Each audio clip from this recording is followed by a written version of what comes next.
Fellow cross-border sellers, do you panic at the mention of TRO?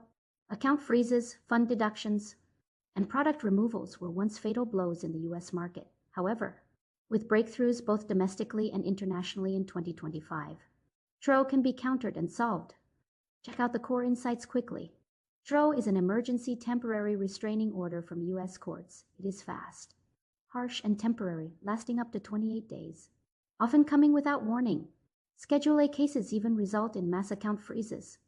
Hearings, response periods, and platform sanctions exert continuous pressure, putting cash flow and business chains in jeopardy. But now there's no need to take a passive beating.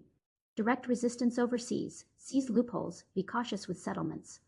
Seize procedural loopholes. US courts have strengthened the review of unnotified TROs.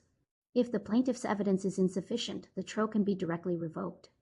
Legal challenges. You can apply to lift or modify the TRO over freezing and lack of evidentiary. Support are all points for defense.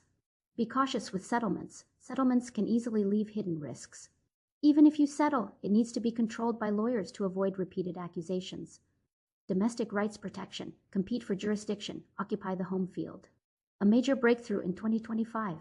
The Supreme People's Court has ruled that Chinese sellers can sue Amazon for unfair competition, and Chinese courts have jurisdiction, breaking away from US arbitration clauses.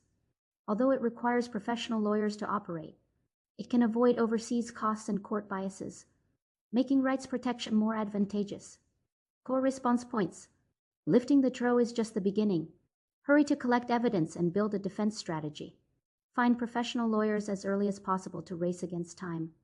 Avoid traps and reject unreasonable platform demands.